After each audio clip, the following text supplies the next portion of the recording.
What's up, guys? CJ Hutsenpiller here with Hutsenpiller Insurance, and I made this post yesterday, and I think it had over like 100 likes, and people telling me that we should do this. So I got Mom to sit down with me. We're at the park. She didn't want to shoot it in her office. We wanted to go somewhere nice and historic here in Mount Juliet. So we are at the beautiful Charlie Daniels Park on an absolutely beautiful day today, and I am going to get her and I'm kind of going to conduct the interview here, but I'm going to get her to tell us how she started Hutsenpiller Insurance, what the situations were, and kind of what struggles that she may have run into and how she overcame those. So, Mom, we're going to get started here. She loves being on camera, so just... Said Tina never. So she's going to be a little nervous here, but... So let's start at the beginning. How did you get in the insurance business? Like, what does that story sound like? I used to work out at Cedar Creek Yacht Club, and there was a lady there that was in the insurance business. And when I was getting ready to graduate high school, I knew college wasn't an option for me because financially it just wasn't an option. So she came to me and said, I've got a friend that has an insurance business. Would you be interested in talking to them? Her name was Mary Elizabeth Kellaway, and I get emotional thinking about it. But anyway, she got me my first job in the insurance business. It was in Nashville on 8th Avenue South. She took me to Green Hills Mall, bought my clothes. Some people need somebody like that in their life, and I'm thankful she was mine. So, that's awesome. And that was when, the day you graduated Mount The day I graduated high school was my first day in the insurance business. So. Awesome. What did they have you doing? Like, what were you doing? I manually rated automobile insurance all day. Back then, of course, that was in 1978. Back then, you had manuals and you had codes you had to look up, and you literally manually rated every car, every driver. You had to surcharge for tickets. It was fun stuff. How long would it take you to do an auto quote, like back then? You probably did 4 or 5 auto quotes a day. Per car, or for the whole household? For the whole household, like a producer brought it to you. I mean, it would take, at least an hour, maybe more, depending on the complexity of it all, to quote a car. Jeez. The reason I say like that is now we can quote in 4 minutes. We can spit out an auto insurance quote, so that's funny to hear. So 1978. That's what you were doing. You worked at a couple other offices between then and there, and then you started working at the Neeland Agency over in Berry Hill, correct? In 1982. 1982. And now, was it the Neeland Agency then, or was it, because before that it was Neeland and Huggins, I believe, prior to, correct? I think it was Neeland and Huggins, and just changed over to the Neeland Agency when I went there. So. The Neeland Agency. And you worked there until... May of 1992. May of 1992. So, and for those of you that are watching, 1992 is when Hutsenpiller Insurance was officially opened. As far as that goes, like, how did you just quit cold turkey at the other place, or did you phase out, or what was? I was around then, but I don't remember this. Okay. I was driving one day. My sister-in-law kept CJ, and he hung at the ballpark. He was in great shape, but anyway, he loved going over there. But we were driving down Lebanon Road one day, and he looked at me. He said, "Mom, stop crying." Okay, sorry. I don't want you to go to work today. So took him to the center. Went in, turned in my 2-week notice, and quit my job. I had a good job. It was a real good job. Made a lot of money, but some things you could do without. So anyway, I was pregnant with Becca at the time. Becca is my younger sister, for those of you that don't know that she exists. That was in May, and she was born in October. So anyway, some things in life you just sacrifice. We had to get rid of a pontoon boat. I'm sorry. I'll pick this up because I can start remembering some of this now. So at the time, we lived over in Legardo, which I don't know if how many of you are familiar, but it's basically where 109 and the Cumberland River meet. We were over there, and she moved her office. She started an office in your home, correct? That is correct. So, if I remember right, was it the dining room you were in first? Well, no, it started out in the laundry room. The laundry room. Okay. Yes. So it was just you.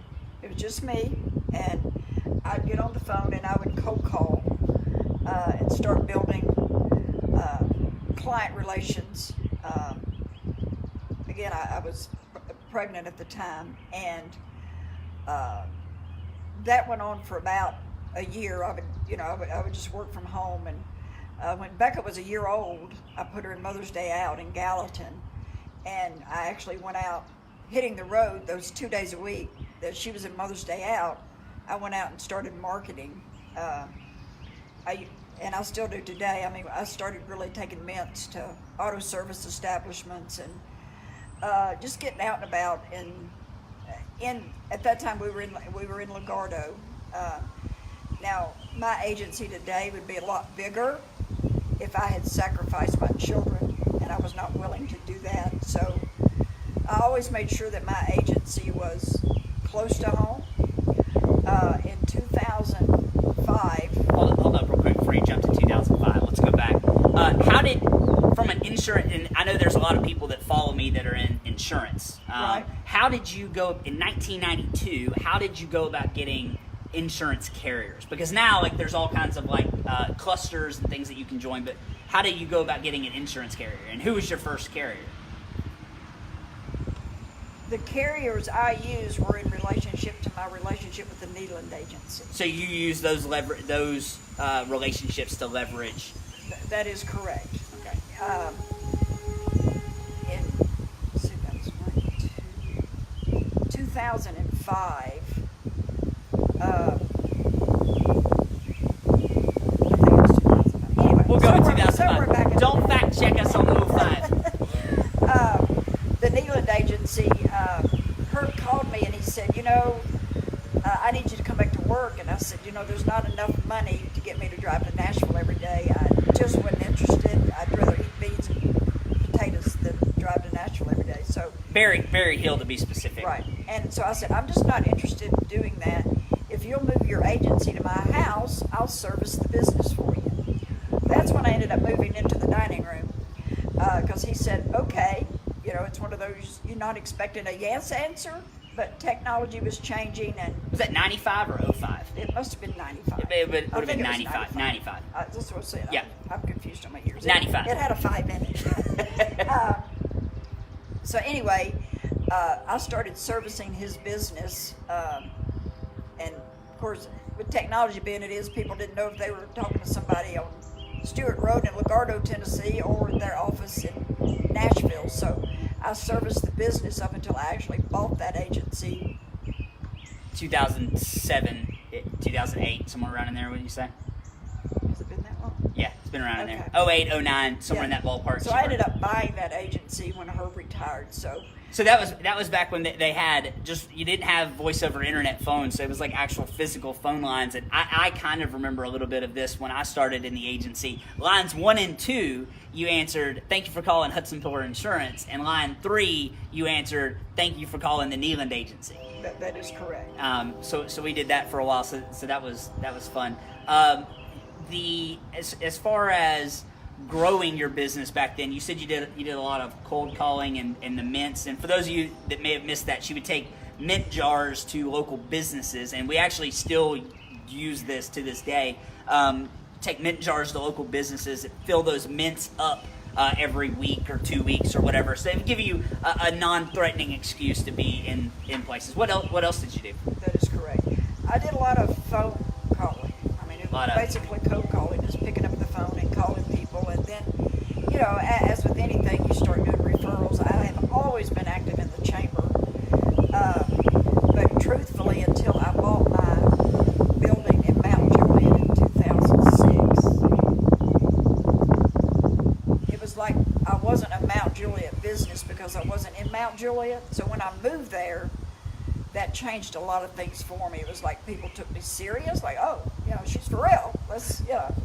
And she's now got a building, so she must be real. She must be legitimate. So. And prior to that, you were even the president of the chamber in 2000. Does that sound right? 2001. It was 2001, wasn't it?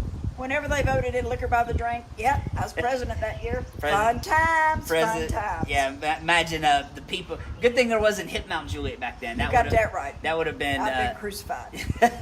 a different thing. So you did a lot of cold calling. I know, we had different carriers and things back then. She was talking about locations. We jumped around a little bit. Back then I can remember. And I'm gonna say what I remember, and we'll see if she remembers these as well, or if this is the correct order. So she went from the laundry room at the house, where we had like a built-in cabinet with a computer with dial-up internet, and I used to play StarCraft when she got done. So that was how old we're talking here. So then from there, she went to the dining room and then to the rec room in our house. And me personally, one thing I remember is one day it had iced and we were out of school, and I tried to go sledding down the neighbor's driveway, and they had like that corrugated gravel stuff, and I hit a dry spot that didn't have ice on it, and I face planted. And I remember coming inside and my face was all busted, and Mom was on the phone, and she just said, "I'm gonna have to let you go," and hung up the phone on whoever it was. But anyway, so after that you moved to the advanced propane building in Legardo, right? Correct. You were in there. I'm not sure what business is in there currently. It's been a couple of different things, but you were in there, and then you moved up to a house up closer to 109 and Lebanon Road. Correct. And that house burned after we were done, but it has burned since then, so it's no longer there. And then you went from there back to a White House by the Home Run Market in Legardo. Correct. Right? And then from there, you went to the what is it now? It's the brick building beside Capital City Market there in Mount Juliet, and then Ron Arvin Plumbing. Yeah, Arvin Plumbing, and then where we are currently. Is that did I miss any? That is correct. So so she grew it, as she could, which I always thought was really cool. How did you shuffle? And I'm going to try to ask her these questions without her crying, because I know I've got a lot of people that follow me that have kids or whatever. So how did you? And I'm going to tell y'all my perspective of this after she says this, but how did you manage having young kids and trying to run a business? And just for those of you that don't know, my sister and I, we were both heavily involved in baseball and softball, including travel ball. So we played almost year round. Travel ball wasn't what it is now back then, but it was still pretty significant. How did you juggle that? Well, the reason I was in the locations that CJ mentioned earlier was it was always important for me to be close to my kids. And the last location I was in, the school bus, they literally got off the bus at my office. And that was always hugely important for me. And, my kids were always first and foremost. I never missed a ball game, never missed a practice, never missed a Cub Scout or a Girl Scout meeting. Even though we weren't involved in that very long. Yeah. But we never missed the game. I can attest, because she brought a cowbell to every one of them, but we're not going to go there. But anyway, because it was important to me, and that was my priority. I think that's our God-given priority as mothers, that our children have to come first. I was blessed, very blessed, to be able to work a job, build a business that I could literally quit at 3 o'clock if I needed to. Then you go back and work again at 8 o'clock, when all the activities are over with, and that's what I did for many years. This year marks her 41st year in insurance, isn't that right? The 30th of this month, it'll be 41 years. 41 years, so that's a part of what's got us doing this video. Yeah. I thought that was cool. Right. What would you say is the biggest key to success in the insurance business, or in business in general, especially for like young entrepreneurs that are trying to get started? The key to, in my opinion, it's community service. You've got to give back to your community, and your community will give back to you. Whether it's physical labor or financial labor, I'm a Mount Juliet High School graduate. I can't imagine living anywhere else. This city has blessed me so, but we've always tried to give back and be involved in things in the community. I think that's the key. You can't sit at your desk and A, expect the phone to ring, and B, expect people to come to you when they don't know you. Everything we do is about relationships, whether it's with my clients, whether it's with my team, whether it's with my insurance carrier. If they don't like me, they're not going to do business with me. So it's always been very important to me. It's always people first. Awesome. And I'm a little shy, so it's hard for me to come out of the shell. Real shy. So let's fast forward now, 2019, okay? If you were starting an agency in 2019, right, from scratch like you did back then, what would you do and what would you do differently? I know that's a tough question. That's a tough question for me at my age. Everything has changed from when I started. There is no manuals. There is, I love my file drawer. I love those paper files. CJ would come in and say, "What is this?" Actually, while we're on that, she used to have at the office. She had literal offices that were nothing but filing cabinets full of files. And when I started in the agency, we still had one little room of files, and I just remember being like, okay, this is stressful. But I will say this, to your credit, I can remember Mom put me and my sister, both of us, how we kind of learned to do a computer was inputting files. We went paperless pretty early, right. Comparatively. What was it, like 05? It was when we were in that Arvin's Plumbing building, right. that we went completely paperless, but we still had some commercial files, I think, that we were hanging on to. But that was always to your credit. But like now, and I wanted to point this out too. So us being able to get off the bus was awesome, because my sister and I, we had every office Mom ever had. There was dedicated space for me and my sister. Now that dedicated space was mostly just a TV and a beanbag and a place to do our homework, because we were super concerned about our homework getting done. But that was always really, really cool. So that was amazing. So back to my original question there. So 2019, what would you tell people the secret to running an insurance agency would be? Well, technology is key. I mean, you got to get involved with the social media and all the technology that goes along with that. But I still think the key to success, whether it was today or whether it was 40 years ago, is you got to remember we're still in a people business, and technology sometimes can make us lose our focus, that on the other end of that phone is a person, and you've got to keep that in mind every time you talk to a prospect or a client or an insurance carrier. You're dealing with a person on the other end of the phone or the mouse or wherever you might be. You got to remember we're in a people person business. People person business. I like it. Yeah. Insurance is a great business. It's been good to our family. I can never repay Mom for all the stuff that she's done for us. But I would just want to make this video because we've never actually sat down and talked about it. I think that's pretty cool. And I for you guys, I know, like I said, I have a lot of specifically female entrepreneurs. And did you run into any of that in 92 where you were 92, 93, 94? I know that that stigma, but insurance in general is I always jokingly they call it an old white man's game, which thank God that has changed now. But back then, did you run into any problems with that? I think the problem we had back then is more so on the commercial side of things than on homes and autos. Commercial being businesses. Businesses. People just didn't take you serious. I mean, it's like, what do you know? You're a female. So anybody that knows me that that doesn't sit well with me. And only a little does that not sit well. So, it was an issue. Being a female was an issue. It's not like that today. And if I were sitting down there right now just talking to any female, I would say, go for it. You can't be afraid of things.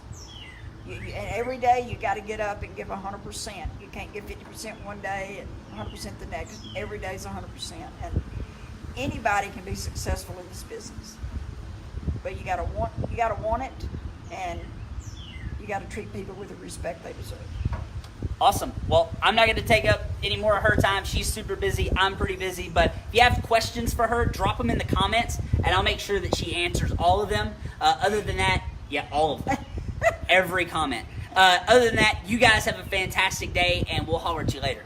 Thank you. You're still on.